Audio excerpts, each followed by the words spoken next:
Don't listen to what anyone tells you about me. I'm not crazy, I promise. He is real. Charlie is real. Who's Charlie, you ask? Why, Charlie is with us right now. He's right behind you. You don't see him either? Oh, don't worry.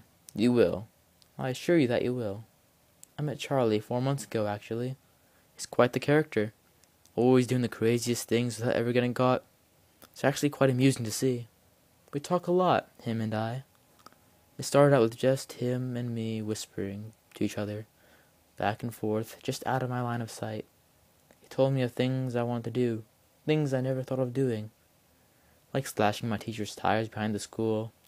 But after he said that, it felt as though I wanted to do it. Well, that would teach her for failing me last semester. Well, like I said, at first it started out like this. I wasn't able to see him, but I could hear him. We just talked back and forth about things. Just jokes, sporting events, as if we were old chums. I never did question at first why I couldn't see him. I guess I just wasn't thinking clearly. You can say that. Anywho, I asked him if I could see him, because after all, we'd been talking for a while. He didn't respond for a few minutes. I was afraid that I upset him, so I called out his name. He then responded in this weird voice. I'm right behind you. I turned around quickly. That freaked me out. There he was, just standing in front of me. Just standing there. Strangely, he looked exactly like me. Paler than me, mind you, and had a line-shaped scar on his right eye, but almost like a mirror reflection nonetheless. I was at sort of a shock at the time. I mean, come on. Who wouldn't be after seeing and hearing something like that? I held my hand out. I don't know why. Maybe it was just the movie flick inside me. I don't know. He held his out too. And we touched. It felt real. Not long after that, he told me he wanted to go to my school with me. I thought for a little on that, and I decided, sure, why not? It was after I got on the bus that things seemed to be a little off. I was talking to Charlie on the bus, and the kids were just staring at me. Just staring, not saying a word, so I stared back. Why are you guys staring at me? I asked. A kid then piped up. Who are you talking to? He asked back. I raised an eyebrow at the kid. Couldn't he see Charlie? I answered the question, but that just got the kids looking at me with an even weirder look. Some of them laughed, talking about how I went bonkers. Others looked at me with concern. I just shrugged it off and continued to talk to Charlie.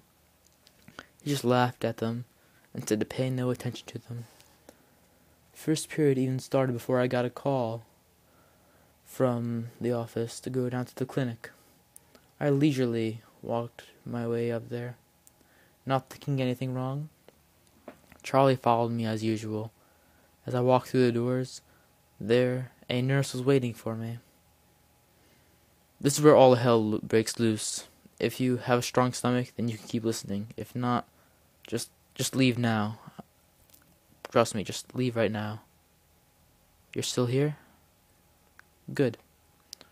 The nurse kept drilling me with questions. Some I just couldn't answer. I don't even know why she was doing this. She kept asking about Charlie and kept telling me he wasn't real. I told her that he was real. It was after she said that I must be crazy.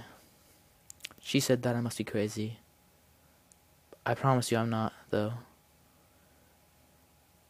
She said that after she said I was crazy, that she couldn't even see him. That was when Charlie just walked right behind her and picked up a syringe. I warned her that Charlie was right behind her, but she just laughed, like the students did, tilting her head upward as she did so. Charlie then seized control of the moment and jabbed right into her throat. I just couldn't help but stare and watch as her eyes went wide with shock. Charlie proceeded to then tear her apart with his own hands. Such strength, It looked as if he was ripping through her skin and tissue as if it was just paper. I just watched on as he killed her, right in front of my own eyes. He then looked at me with a sadistic expression. He then said in these exact words, "You believe I'm real, don't you?" Yes. Yes, I do. We ran out of the clinic, hell, out of the school building. We ran and ran until our legs gave out, and slept when we couldn't crawl anymore. And now here I am, talking to you. You still think Charlie isn't real? After all that, you still don't think so? You might want to be careful with your wording right now. Charlie still has that syringe, and like I said earlier, he's right behind you.